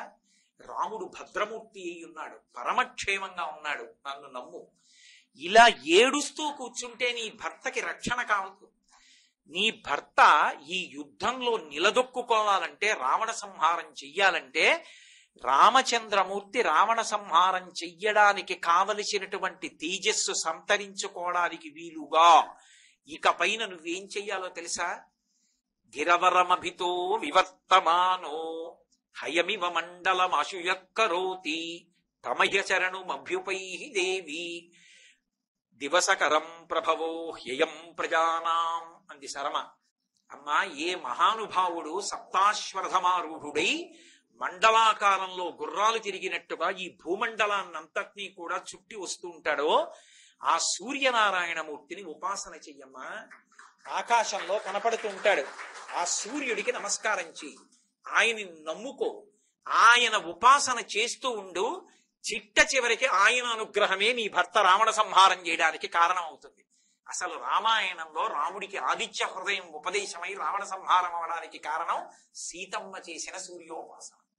శరమ చెప్పింది సూర్యోపాసన చేయమని, ఆ తల్లి సూర్యోపాసనం చేసింది అని శ్రీరామాయణం చెప్తోంది. అంటే అన్ని కష్టాలలో ఉన్నటువంటి భర్త యుద్ధంలో గెలిచి మళ్ళీ తనతో కలిసి పట్టాభిషేకం చేసుకోవడానికి కావలసిన అదృష్టం దేని వల్ల పట్టింది అంటే సూర్యోపాసన చేత పట్టింది. అంటే ఉపాసన పురుషుడిదైనా ప్రతి స్త్రీ కూడా, ప్రతి ఇల్లాలు చెయ్యవలసినది ఏది అంటే సూర్య నమస్కారం. ఏమిటి కష్టం దానికి? ఎవరు ఏమడిగారు దానికి? ఒక్క పదార్థం అక్కర్లేదు. మన అదృష్టం, మన ఋషులు, మన ధర్మం, మన శాస్త్రాలు మనకంతటి తేజోమూర్తిని అందించాయి. నిద్ర లేవగానే స్నానం చేసి ఒక్కసారి ఆయన వైపు అభిముఖంగా నిలబడి ఒక్క నమస్కారం చేస్తే చాలు, ఇంట్లో భర్తని బిడ్డల్ని కూడా అనుగ్రహిస్తాడు. అంతటి తేజోమూర్తి ప్రత్యక్ష దైవంగా మనకి ఆకాశంలో కనపడుతుంటే ఆయనకి నమస్కారం చెయ్యకుండా, రక్షణ పొందకుండా, అయిన దానికి కాని దానికి కేకలు వేసి ఆర్తి పొందవలసిన అవసరం ఎక్కడుంది? తండ్రి సంపాదించిన పాతు భూమిలో ఉంది, కొడుకు 5 పైసలు లేక దరిద్రం అనుభవిస్తున్నాడు. కింద పాతు ఉంది, పాతు అంటే లెంకి బిందెలు ఉన్నాయి, తవ్వితే కోటీశ్వరుడు, తవ్వక దరిద్రం అనుభవిస్తున్నాడు. మనకి ఋషులు ఇచ్చినటువంటి ఇంత గొప్ప ఉపాసనా విధానం ఉంది. తల్లులు బిడ్డలకి కూడా నేర్పాలి. నన్ను మన్నించండి, తల్లి చెప్పనటువంటి భక్తి బిడ్డలకి రాదు. 1,000,000 మంది కోటేశ్వరరావులు, 1,00,000 మంది పీఠాధిపతులు కలిసి చెప్పినా సరే ధర్మం నిలబడుతుందని నమ్మకం లేదు. కానీ ధర్మం ఎందుకు నిలబడుతుంది అంటే ఇంట్లో ఉన్నటువంటి తల్లి బిడ్డలకు చెప్పే మాటల వలన నిలబడుతుంది. బొట్టు పెట్టుకోండని నేను గుండెలు చీల్చుకు చెప్పినా వినరు. తల్లి, ఒరే నాన్న బొట్టు పెట్టుకోకుండా వెళ్ళకూడదురా, బొట్టు పెట్టుకో నాన్న, అది సనాతన ధర్మం, మనం అందులో పుట్టడం మనం అదృష్టం రా, బొట్టు పెట్టుకోరా అని అమ్మ చెప్తే వాడి జీవితంలో వాడు బొట్టు మానడు. బొట్టు పెట్టుకోవడానికి మొహమాటం, అబ్బెబ్బెబ్బే మా అబ్బాయికి అలాంటి అలవాట్లు లేవండి అంటే ఎక్కడి నుంచి వస్తుంది? రేపొద్దున్న రక్షణ రమ్మంటే ఆపద ఎందు. కాబట్టి సంస్కార వైభవం నిలబడడం అనేది ఎక్కడ ఉంది అంటే ఇంటి ఇల్లాలిలోనే ఉంది. సీతమ్మ తల్లి మార్గదర్శకురాలైంది లోకానికి. మహాతల్లి అంత గొప్పగా సూర్యనారాయణమూర్తిని ఉపాసన చేసి రామచంద్రమూర్తికి కూడా అటువంటి తేజస్సు సంక్రమించడానికి కారణమైంది. సందేహం ఏం లేదు. మీకు నేను శ్లోకాన్ని ప్రమాణంగా చూపించానుగా రామాయణంలోంచి. ఆ తల్లి కూడా అంత కష్టంలో కూడా సూర్యుడి యందు మనసు పెట్టుకుంది కాబట్టే ఎప్పుడెప్పుడు ప్రమాదములు పొటమరించాయో అప్పుడప్పుడు ఎవరో ఒకరు వచ్చి ఆవిడికి ఉపశాంతి కల్పించి అందులోంచి బయటికి వచ్చింది. ఇంకొకసారి పెను ప్రమాదం వచ్చింది రామాయణంలో. ఇంద్రజిత్తు నాగాస్త్ర బంధనం చేశాడు సైన్యాన్నంతటిని, రామలక్ష్మణుల్ని కూడా నాగాస్త్రాలతో బంధించాడు. ఇద్దరూ కూడా నిర్జీవులైపోయిన వాళ్ళల్లా కింద పడిపోయారు. కదలిక లేదు, సైన్యం అంతా పడిపోయింది. ఆయనని చూడగలిగిన వాళ్ళిద్దరే. ఒకరు మహానుభావుడు విభీషణుడు చూశాడు, రెండవ వారు హనుమ చూశారు. ఎవ్వరికీ కనపడడు, మేఘాలలో ఉంటాడు. పెద్ద నవ్వు నవ్వి అందరి వంక చూసి, ఇన్ని కోట్ల వానర సైన్యాన్ని పడగొట్టేశాను నాగాస్త్ర బంధనంతోనని ఇంటికి వెళ్ళి తండ్రికి చెప్పాడు. తండ్రి, అయిపోయింది యుద్ధం, నాగాస్త్ర బంధనం చేసేశాను, రామలక్ష్మణులు కూడా నిహతులైపోయారన్నాడు. సంతోషపడిపోయి రావణాసురుడు అన్నాడు, వెంటనే ఈ విషయాన్ని సీతమ్మకి చెప్పండి. అమ్మా అన్న మాట నేనంటాను, వాడు అండం. సీతమ్మకి చెప్పండి, పుష్పక విమానం తీసుకెళ్లి పుష్పక విమానంలో సీతమ్మని ఎక్కించండి, యుద్ధభూమికి తీసుకెళ్లి కిందకి దింపకండి. ఇది రాక్షసత్వం అంటే. ఎవరిని చూపిద్దాం అనుకుంటున్నాడు? శరీరం విడిచిపెట్టేసినటువంటి భర్తని చూపించాలి. చూపించి తెచ్చేయండి, కిందకి దింపద్దు అంటే ఆ సమయంలో ఏ ఆడదైనా ఏం కోరుకుంటుందో అది కూడా దక్కడానికి వీల్లేదు. వెనక్కి తెచ్చి ఆమె మనసు మారాలి, నా పాన్పు చేరాలి. అది రాక్షసత్వం అన్న మాటకి అర్థం ఎక్కడుంటుందంటే, ఇతరులు వాళ్ళు కోరుకున్నట్టు బ్రతకకూడదు, వాళ్ళు అలా బ్రతకాలనుకుంటే బ్రతకనివ్వను అనడమే రాక్షసత్వం.